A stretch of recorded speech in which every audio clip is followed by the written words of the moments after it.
Hoje é a nossa segunda mensagem da série Não Me Envergonho do Evangelho. E nós falamos semana passada sobre o que é o Evangelho.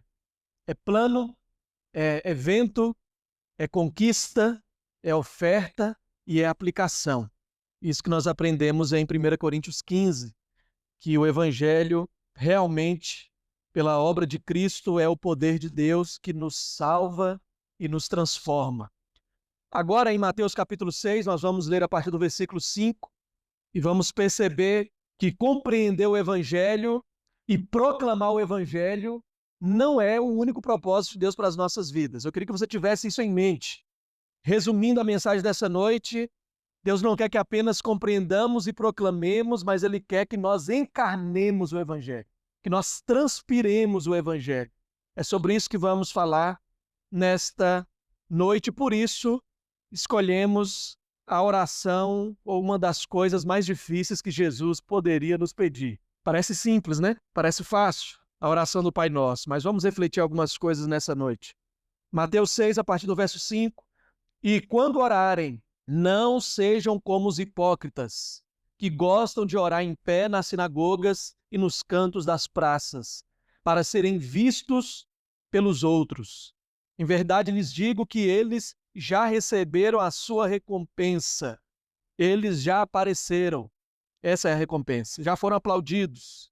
Mas ao orar, em algumas versões diz, tu, porém, ao orar, entra no teu quarto e fecha a porta, ou fechada a porta, ore ao seu pai que está em secreto, e o seu pai que vê em secreto lhe dará a recompensa. E orando, não usem vãs repetições, como os gentios ou pagãos, porque eles pensam que por muito falar serão ouvidos.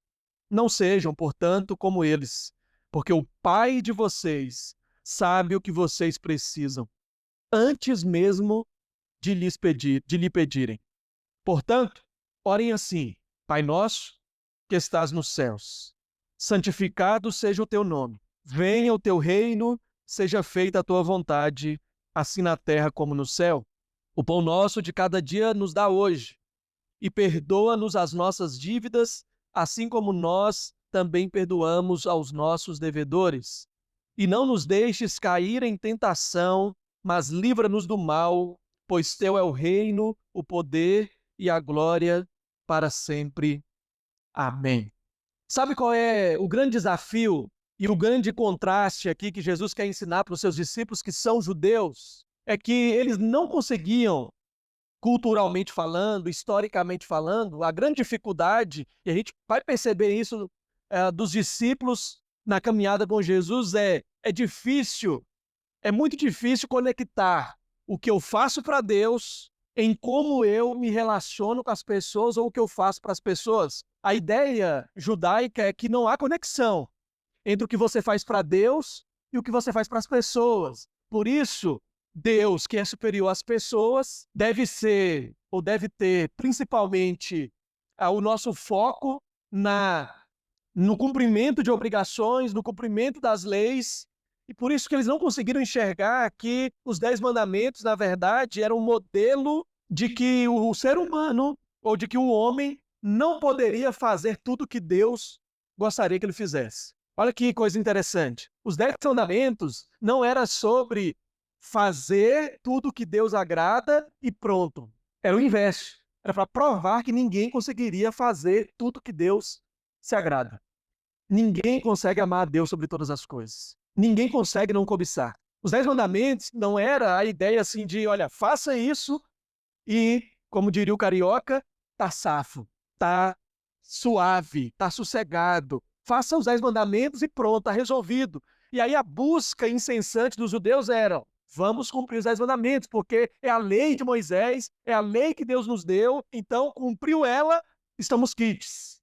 Quem não cumpre, está totalmente contrário à vontade de Deus e distante do plano de Deus. Então pegaram os 10 mandamentos e redefiniram, sabe, a Pamela que estuda para concurso, aí é do direito, uma das coisas mais difíceis de estudar para concurso tributário, e o Sidney também, que é advogado, é que A gente estuda uma lei e dentro dela tem milhares de outras coisas. Você vai lá no artigo X, mas aí tem uma lei complementar para ele. O artigo X da Constituição Federal. Aí você tem uma lei complementar do ano 2000, do ano não sei aonde, e lá tem diversas cláusulas, incisos, e dessas coisas ainda tem outras possibilidades, de não sei o que, de não sei o que mais. É uma coisa muito difícil. Os judeus fizeram isso com os 10 mandamentos. Transformaram eles em 613 leis. 10 viraram 613 leis. Das 613 leis que eles transformaram, 365 começavam com não. Não faça. Não pode. Não vá. Não tem como. Ou seja, para cada dia do ano, não, não, não, não, não, não. Eles olhavam para os nãos que eles não poderiam fazer, mas também olhavam para os nãos que os outros não poderiam fazer. É por isso que nós chamamos o Sermão da Montanha como a ética ou o resumo da ética radical de Jesus. Porque o que ele vai trazer aqui, e a oração tem a ver com isso, e tem muito a ver com a nossa série de mensagens, é que não existe ruptura. Não existe ruptura entre o meu relacionamento com Deus e o meu relacionamento com as pessoas. Pelo contrário, o meu relacionamento com as pessoas, ele é o termômetro de como está o meu relacionamento com Deus. Então ele pega os 10 mandamentos e vai aprofundar os 10 mandamentos, a ponto de dizer, vocês entenderam errado. Sabe sobre não cobiçar? Se olhar desejando, já cobiçou. Sabe sobre não matar? Se você explanar uma ofensa a alguém, você já matou. Você é um assassino. Olha como é que ele aprofundou. Ou seja, ninguém está imune. Todos, literalmente, como disse Paulo em Romanos 3:3, todos pecaram, ou seja, todos descumpriram a lei.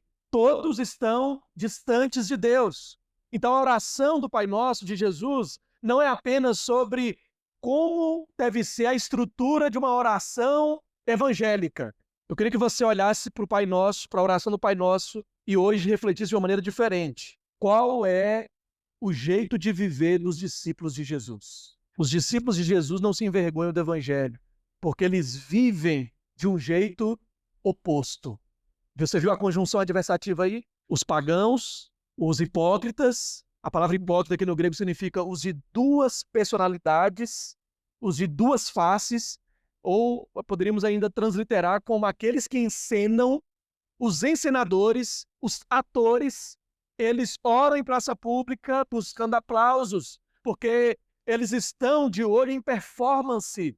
Para eles o que mais vale é a performance na oração. E as pessoas veem eles orando e aplaudem dizendo, me emocionei, fui tocado pela oração de fulano, ele ora tão bonito. Mas não é essa a recompensa que vem de Deus. Não é nós elogiarmos a oração do outro. Não é sermos elogiados porque a nossa oração é bonita, tem palavras e concordância e não sei o que mais, tem uma estrutura adequada e etc. Então ele vem dizendo, porém, vocês viverão de maneira diferente. Esta é a primeira lição nessa noite. Para não nos envergonharmos do Evangelho ou pensarmos na seguinte pergunta, como é a vida de quem não se envergonha do Evangelho? É uma vida oposta. É uma vida que faz contraste com a hipocrisia. E aqui a hipocrisia não é apenas no sentido de falar e não fazer, mas é a motivação pela qual nós fazemos as coisas. Não nos envergonhamos do Evangelho, porque o Evangelho é o oposto da encenação, no sentido de a motivação pela qual nós fazemos as coisas. É isso que Jesus está ensinando. Os hipócritas gostam de aparecer e já apareceram. Tu, porém, há uma postura e um estilo de vida oposta àqueles que seguem a Jesus. Não tem como, irmãos. Lá em Malaquias capítulo 3, está escrito que há diferença entre o justo e o injusto, entre o que serve a Deus e o que não serve a Deus. Eu estou dizendo tudo isso para mostrar daqui a pouco que a maneira como nós amamos as pessoas e servimos as pessoas é tão oposta quanto as orações e o estilo de vida dos hipócritas. Porque Jesus não está falando apenas sobre a maneira como eles oram, mas a maneira como eles vivem. Em outras palavras, está conectado o que nós cremos com o que nós professamos ou proclamamos em orações, em preces, está conectado com a maneira como nós vivemos. A sua vida está conectada à sua fé. A sua vida é a extensão da sua fé. Por isso, Paulo diz em Tiago que a fé sem obras é morta. Não é obras apenas de assistencialismo ou caridade. Está falando sobre aquilo que fazemos que aponta para uma semelhança com Jesus. A expectativa dos discípulos ao ouvirem a oração ou ao ouvirem o que eles deveriam fazer poderia ser assim: vou para o secreto, vou fechar a porta no secreto e serei abençoado no secreto. Eu fico imaginando, eu não sei se você tem essas fertilidades assim, de imaginações, mas imagina os discípulos ouvindo essas palavras de Jesus. Olha, a recompensa deles é essa, vocês, porém, vão entrar no quarto. Opa, só eu e Deus. Vão fechar a porta e o Pai que vem em secreto vai recompensar vocês. A gente poderia pensar assim, que talvez alguns deles ali estivessem tomando nota, dizendo: continua, Jesus, eu estou anotando. Continua que isso aí está me agradando. Continua, o que mais eu tenho que fazer? Eu entro para o quarto, eu fecho a porta. Então, até agora, tudo que o senhor falou tem a ver comigo. Então, o que mais eu devo fazer? Aí ele diz: e vocês vão orar da seguinte maneira: Pai Nosso. Eu fico imaginando, talvez Pedro, talvez outro, dizendo: pera. Onde que eu devo entrar? No seu quarto. Meu quarto. O que eu devo fazer? Fechar a porta. Então, nessa expectativa, se é o meu quarto, se tudo tem a ver com a primeira pessoa, tem a ver comigo, por que eu não oro meu Pai? Por que eu oro Pai Nosso? Segunda lição: não, como vive aqueles que não se envergonham do Evangelho? Eles vivem como pessoas que estão no reino de Jesus e entenderam que nunca mais será sobre eles. No reino de Jesus, nunca mais será sobre você. No reino de Jesus, nunca mais será apenas sobre a minha pessoa. O Pai é nosso. Somos uma comunidade no reino. A partir do momento que nós encontramos Jesus, nós nos encontramos e passamos a ser uma comunidade. Então não seguimos mais sozinhos. Não dá mais para ser feliz sozinho. O Pai não é mais só nosso. Não é tudo para mim. Mesmo sozinho no quarto, a gente ora no plural. Tudo gira em torno e na órbita de Cristo, que representa uma unidade de três. Ou seja, como vivem aqueles que não se envergonham do Evangelho? Eles vivem com a marreta apontada para eles mesmos, para quebrarem o orgulho, a arrogância e a prepotência do tudo gira e orbita ao seu próprio redor. Irmãos, quando nós falamos de evangelismo, veja bem, nós automaticamente estamos falando de compaixão. Quando nós falamos de evangelismo e quando falamos de não nos envergonhamos do evangelho, estamos falando sim da nossa intencionalidade nos nossos relacionamentos, mas estamos dizendo ao mesmo tempo que nós compreendemos e estamos compreendendo que não é sobre a gente. É por isso que nós proclamamos. É por isso que nós compartilhamos. É por isso que nós oramos no plural. É por isso que nós entendemos que o outro, ele é importante nessa jornada. O Pai não é só nosso. Aqui Jesus não está ensinando, como eu disse agora há pouco, apenas uma estrutura de oração, como alguns podem aqui identificar: exaltar, agradecer, confessar, pedir. Essa é uma boa estrutura. Já preguei sobre isso nesse texto, que as nossas orações devem ter exaltação, gratidão, confissão e petição. E aqui fala disso. Mas Jesus não está falando apenas dessa estrutura de como devemos orar. Ele, na verdade, está mostrando como seus discípulos deverão viver. E isso é contracultural para um povo que foi acostumado a ter tudo orbitando ao seu redor, porque até a maneira que eles cultuavam a Deus dizia respeito a algo próprio e não a algo coletivo. Mesmo ouvindo da parte de Deus o tempo todo que eles eram um povo e não um indivíduo de Deus. Eles eram um povo de Deus. Plural, coletividade. Terceiro lugar, a oração diz, noutra parte, santificado seja o teu nome. Eu entrei no meu quarto para orar no plural, para reconhecer que há um nome acima do meu que deve ser separado, que é santificado. Não pede nada acerca do meu nome, mas reconhecemos a santidade, a grandeza de Deus. E ainda dizemos que venha o teu governo, ou seja, que venha o teu reino e seja feita a tua vontade. Por isso que a oração do Pai Nosso é um jeito de viver e não apenas um jeito de orar. Porque isso que Jesus está ensinando se conecta com aquilo que ele vai dizer para os seus discípulos lá em Lucas capítulo 9, a partir do verso 23. Se alguém quer vir após mim, tome a sua cruz, negue-se a si mesmo, dia após dia, e siga-me. É como se Jesus dissesse assim, se alguém quiser me seguir, tem uma cruz no seu manequim. Só passar ali na lojinha JC Store. Lojinha Jesus Cristo. Pega lá a sua cruz no seu manequim, ela está direitinho, foi feita para você. Aí, depois disso, você... Não é uma faixa, I love Jesus. É a cruz que você pega. É a cruz que você pega. E você segue a Jesus. O reino já tem um rei.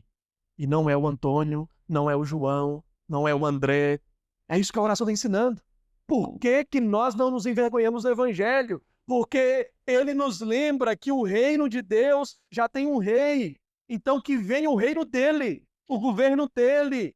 Não são palavras mágicas que Jesus está dizendo ou ensinando, porque talvez eles poderiam pensar, pediu para eu entrar para o meu quarto, para eu falar no secreto, então ele vai me ensinar aqui o segredo da vitória.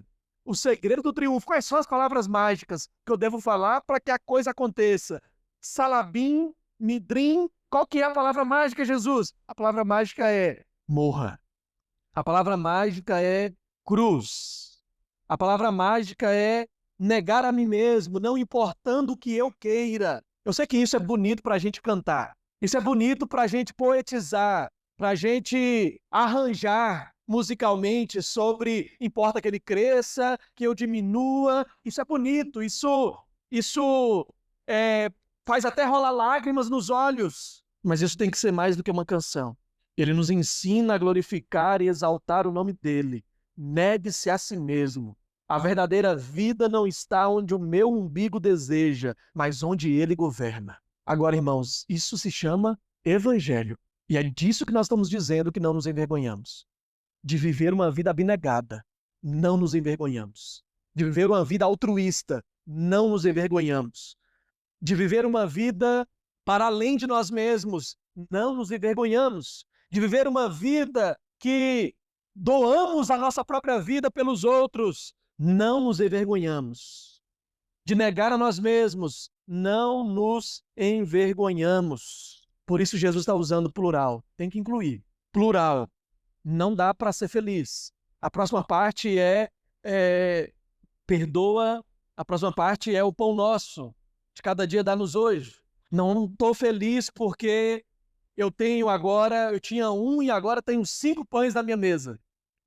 Lembra quando Jesus fala aqui também no Sermão da Montanha sobre bem-aventurados os que choram? A ideia lá é aqueles que sofrem pelos seus próprios pecados e pelos pecados dos outros. As bem-aventuranças, eu costumo dizer, quando eu dou aula de panorama do Novo Testamento, que as bem-aventuranças é uma escada que nós descemos e não uma escada que nós subimos. Porque as bem-aventuranças começam, bem-aventurado os que se autoanulam. É o significado no grego para humildes de coração, ou pobrezas de espírito. Pobreza de espírito ou humilde. Você desce. Quem não pisa o primeiro degrau da humildade, não pisa o degrau da misericórdia, não pisa o degrau de ser pacífico, não pisa o degrau de chorar, não pisa o degrau de ter fome e sede da justiça, não pisa nenhum dos 8 degraus. Quem não pisa o primeiro, não pisa os outros 7 degraus das bem-aventuranças. Por quê? Porque esses degraus nos levam para baixo e não para cima. Essas bem-aventuranças é um escorregador e não uma catapulta. Nos faz estar inclinados diante de Deus e não nos acharmos deuses. Plural de novo. Você nunca será feliz enquanto só você tiver pão. Pelo menos não se você quiser viver o Evangelho. Jesus nos chamou para ser feliz, mas na perspectiva do seu reino. Não tem como ser feliz, irmãos. Na perspectiva do reino de Deus, nós somos, em termos de termos satisfação em Cristo. Mas não dá para ser feliz se eu tiver sido nomeado em algo, se eu sei que nesse exato momento tem alguém sendo estuprado. Se nesse exato momento tem alguém em algum país ou em algum gueto deste mesmo país que nós moramos, que está sendo injustiçado, se neste exato momento está tendo em algum lugar neste país, ou até aqui mesmo nessa cidade, algum acordo, alguma negociata para explorar ainda mais um certo grupo de pessoas. Não dá para ser feliz com tantas pessoas perdidas. Umbigo satisfeito, garagem cheia, mas não entendemos o que é o Evangelho. Todas as vezes que nós participamos da ceia do Senhor, eu tenho dito isso, não dá para ser só mais um domingo, porque Jesus disse que o pão era o corpo dele partido. E quando ele coloca em igualdade, dizendo, façam isso em memória de mim, não é só partir o pão, é também partir o corpo. Ele é lembrado quando nós fazemos o mesmo que ele fez. Ele é lembrado quando as pessoas veem ele, tocam nele, abraçam ele, quando fazem isso conosco. Porque ele disse, tive fome e não me destes de comer. Tive sede e não me destes de beber. Tive frio e não me aqueceste. Fui estrangeiro e não me acolheram. Porque todas as vezes que alguém por isso passar e assim se sentir e não for por vocês respondidos com o Evangelho, não é o Evangelho que diz faça apenas, mas é o Evangelho que diz viva, receba, tome. Eu particularmente não consigo me alegrar quando os nossos testemunhos ainda forem apenas das nossas, abre aspas, vitórias pessoais, fecha aspas, das quais nós tanto nos vangloriamos. Tudo que temos para abençoar. É deste evangelho que não podemos nos envergonhar. É deste evangelho que nós queremos que o Brasil conheça e viva. Essa semana o IBGE trouxe os dados da pesquisa com relação à religião no país de 2022. E no meio da academia, com colegas de pesquisa e professores, era muito comum ouvirmos da expectativa de alguns teólogos de que os evangélicos passariam 30% neste censo. E não chegou a 27, 26 e alguma coisa. E o último era 22 e alguma coisa. E eu continuo inquieto com o fato de que podemos ter muitos evangélicos, mas ainda não temos a expansão do reino de Deus no nosso país. Ter um número religioso de evangélicos não é o mesmo que ter discípulos de Jesus manifestando o reino de Jesus. Ter mais pessoas em grupo A ou grupo B religioso, ter uma crescente em uma questão institucional, não significa que o reino de Deus está avançando. Não significa. Não me envergonho do evangelho. Não me envergonho de que tudo que eu tenho é para ser repartido e para abençoar outros. Chamamos, irmãos, ou temos ouvido ser chamado de evangelho, a indecente maneira de viver centrados em nós mesmos. Isso não é evangelho. Vou repetir. Chamamos de evangelho a indecente maneira de viver centrados em nós mesmos. E isso não é evangelho. Até as dívidas, Jesus colocou no plural na oração. Perdoa as nossas dívidas, mas é o meu quarto, é o meu secreto. Já não basta o pai não ser só meu, já não basta o pão não ser só meu, as dívidas também, cada um que se vire com a sua dívida, cada um que se vire com as suas dificuldades. Isso aqui é muito complicado, mas Jesus está ensinando um jeito de viver, lembre-se, e não apenas um jeito de fazer uma prece. Gente de carne e osso tentando viver a realidade de Jesus. Desse evangelho eu não me envergonho. Gente de carne e osso tentando viver essa realidade do reino de Jesus. Essa realidade plural do reino de Jesus. Perdoar na mesma medida, ter o mesmo padrão da misericórdia que nós recebemos.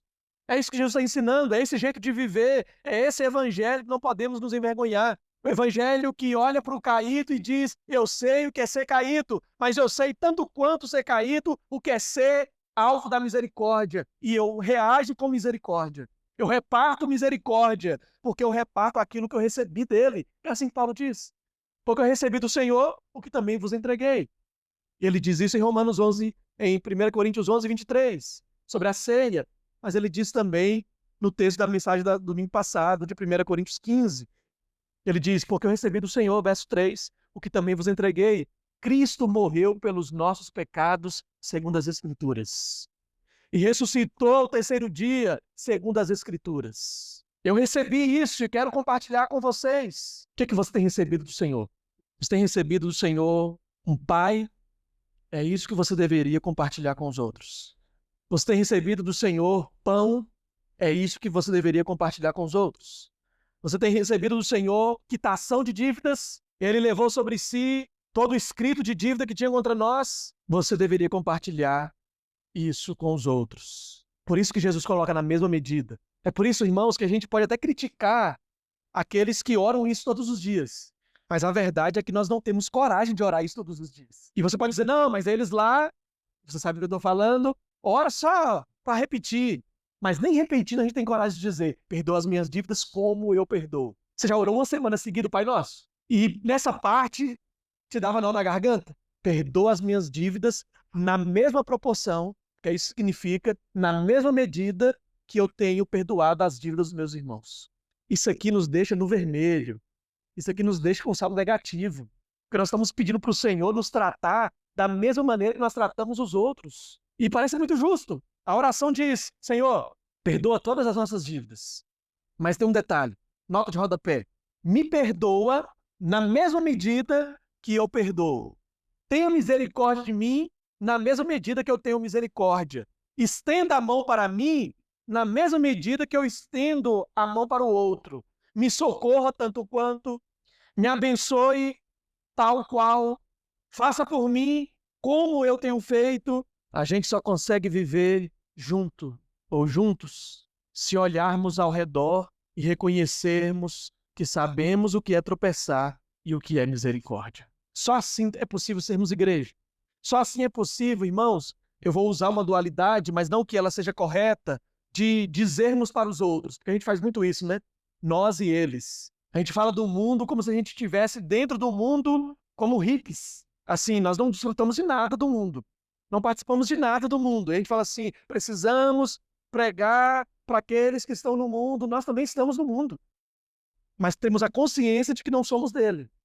Por isso Jesus disse na oração sacerdotal, não peço que os tires do mundo, mas que livre-os do mal. Nós precisamos encarnar esse evangelho. O evangelho que quando um cai, não diz aleluia, glória a Deus, bem feito. Porque parece que é isso que a gente faz, irmãos. As pessoas à nossa volta, conhecidas ou não conhecidas, e logo vem no nosso coração assim, aleluia, bem feito. Quem sabe assim eu não assumo o lugar dele, o lugar dela. Eu sei que isso não acontece aqui, só em outros lugares. Mas não é sobre uma oração, é um jeito de se viver. É reconhecer o nosso tamanho e a nossa finitude. É sobre isso a oração do Pai Nosso. Não é sobre olhar para a queda dos outros e dizermos, bem que eu avisei. Ou dizermos, só podia dar nisso. Aquele ali não tem mais jeito. Olha, tem que passar para o meu crivo e todo o meu checklist para eu acreditar que aquilo ou que aquele vai dar em algo. Eu me envergonho do seguinte evangelho, daquele que queremos que nos prestem um serviço religioso. Deste evangelho eu me envergonho. Eu me envergonho do evangelho onde eu quero um lugar onde eu possa orar e seja feita a minha vontade. Deste evangelho eu me envergonho. Seja feita a minha vontade na terra e, se possível, no céu. Isso não é evangelho. Jesus está dizendo é que só é possível de uma maneira entrarmos no nosso quarto e não pedirmos sobre nós, não pedirmos para nós mesmos, no sentido de individualidade, mas pedirmos para nós coletividade. Somente se quem entrar lá for um discípulo de Jesus. Somente se quem entrar nesse quarto for alguém que não se envergonha do evangelho. Porque quando ele... Já viu aqueles filmes que você passa por uma porta e você entra em outra dimensão? Você volta no tempo, você vai para outro lugar, você vai para outro mundo. A ideia de Jesus aqui é essa. Mas não só no ambiente físico quarto, mas é de quem está em Cristo. É como alguém que está vivendo em outro mundo. Qual mundo? O mundo chamado Evangelho. Neste mundo, há misericórdia. Nesse mundo, Evangelho, onde abundou o pecado, superabundou a graça de Deus. Precisamos morrer para entrar no quarto e saber que não somos apenas a gente. Que não é apenas a gente. Gente comum que vive sob o governo de Cristo. Isso é Evangelho. O que Jesus está nos ensinando, irmãos, já caminhando para o fim, é que as nossas atitudes devem falar tão audivelmente quanto as nossas palavras. E devemos pregar aos ouvidos e aos olhos. Como? Vivendo como um discípulo de Jesus, que não tem do que se envergonhar, mas que maneja bem a palavra da verdade, como diz em 1 Pedro. Gente comum. Então guarde isso aqui para a gente encerrar. Por que ou como viver como alguém que não se envergonha do Evangelho? Por que oramos? Por que nos entristecemos em ver atitudes, comportamentos à nossa volta? Por que desejamos com que mais amigos, pessoas, familiares experimentem deste Evangelho? E oramos por eles. Convidamos eles para estarem aqui no pequeno grupo, nos nossos encontros. Mas não se esqueça de uma coisa. Você não foi chamado para converter ninguém. Pregue o Evangelho. Encarne o Evangelho. Transpire o Evangelho. Mas não se esqueça, você não foi chamado para converter ninguém. Você foi chamado para apresentar quem você encontra no quarto. Pai Nosso. Você foi chamado para apresentar o Pai. A gente conversa como quem é família. Não é converter as pessoas a uma religião. É dizer para elas, Efésios 4, de 1 a 6. Rogo-vos, pois, eu, o prisioneiro no Senhor, que andeis de modo digno da vossa vocação e que fostes chamados, com toda a humildade e mansidão, com longanimidade, suportando-vos uns aos outros em amor, esforçando-vos diligentemente por preservar a unidade do Espírito no vínculo da paz. Há somente um corpo e um Espírito, como também fostes chamados numa só esperança da vossa vocação. Há um só Senhor, uma só fé, um só batismo, um só Deus e Pai de todos, o qual é sobre todos, age por meio de todos e está em todos. Isso aqui não é universalismo não, irmãos. Isso aqui é família de Deus. Um só Deus. E quem é esse Deus? Ele é Pai de todos, o qual é sobre todos, age por meio de todos. Então, não seja estimulado por essa série de mensagens a converter pessoas. Seja encorajado por essa série de mensagens a falar do Pai que você encontra todos os dias no seu quarto. A falar do um só Deus, de uma só fé. A olhar, queridos irmãos, e não se envergonhar, não apenas de apresentar para os de fora, os outros, mas de realmente encarnarmos e transpirarmos nos nossos micros e macros relacionamentos. Quem você mostra nos seus micro relacionamentos? Qual evangelho você transpira nos seus micros relacionamentos? Na sua casa, com seus amigos, seu ambiente de trabalho. Os discípulos tinham a expectativa, por causa da cultura judaica, de que Jesus estava ensinando para eles algo que, sim, era diferente, ou seria diferente nesse combo de ensinos do Sermão do Monte, diferente do velho judaísmo, mas não tão radical assim. Irmãos, o Evangelho é uma ética radical, é um chamado para amarmos de maneira radical, sermos compassivos de maneira radical, misericordiosos de maneira radical, porque absolutamente nada, em nenhuma medida que fizermos, chegará perto daquilo que Jesus fez por nós. Então a gente encerra a oração do Pai Nosso dizendo: o reino não é meu, o poder não é meu e a glória não é minha. Teu é o poder, a glória, o reino para sempre. Amém. Você pode fechar os seus olhos? Nós vamos orar neste momento.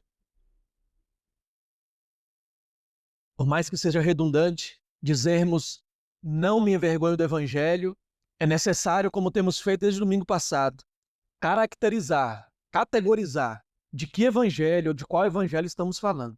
Para então, a partir dos próximos domingos, falarmos sobre maneiras cotidianas, leves, oportunas e intencionais para compartilharmos com os nossos amigos, com as pessoas, este evangelho. Sermos intencionais nos nossos relacionamentos. Mas precisávamos nos lembrar o que é o evangelho. Como vivem aqueles que não se envergonham do evangelho? Eles vivem assim como eles oram, no plural, da paternidade de Deus, da misericórdia de Deus, do perdão de Deus, do reino de Deus. É assim que eles vivem. Senhor, nós te agradecemos por mais este encontro e pela mensagem ao qual nos constrange. Mensagem ao qual é para a nossa alegria, para o nosso crescimento, para o nosso avanço, mas para a nossa reflexão. A palavra diz que o Senhor fere e cura. O salmista agradeceu no Salmo 119 por ter sido tocado ou ferido pela tua palavra, porque assim ele aprendeu sobre o Senhor e os seus estatutos. Jacó se encontrou com o Senhor e foi tocado, e ninguém que é tocado pelo Senhor sai da mesma maneira. Então, Senhor, toca-nos nessa noite. Opera em nós pela verdade do Evangelho, ao qual temos ouvido. Opera em nós para que não vivamos para nós mesmos. Opera em nós para que sejamos misericordiosos, porque é assim que vive aqueles que não se envergonham do Evangelho, deste Evangelho, o teu Evangelho, o Evangelho da graça, o Evangelho que é poder que transforma e salva todo aquele que crê. Transforma-nos pelo teu Evangelho, pela tua palavra, e usa-nos como agentes de transformação pelo teu Evangelho e pela tua palavra também. Eu oro com os meus irmãos, pelas suas casas, pelas suas famílias, pelos seus relacionamentos. Ajude a todos nós a não nos envergonharmos do Evangelho. Filhos, pais, maridos, esposas, mães, amigos, colegas de trabalho, ajuda-nos a não nos envergonharmos do Evangelho. Ajuda-nos a sermos radicais na vivência do Evangelho, na partilha do Evangelho. Ajuda-nos, Senhor, a encarnarmos o Evangelho de tal maneira que isso constrange aqueles que estão à nossa volta, não por uma postura religiosa e dogmática, mas por causa da transpiração misericordiosa em nós. Ajuda-nos, perdoa as nossas dívidas, como nós temos perdoado aos nossos devedores. Não nos deixes cair em tentação, livra-nos do mal, pois teu é o reino, o poder e a glória para sempre. Sempre e sempre. Amém.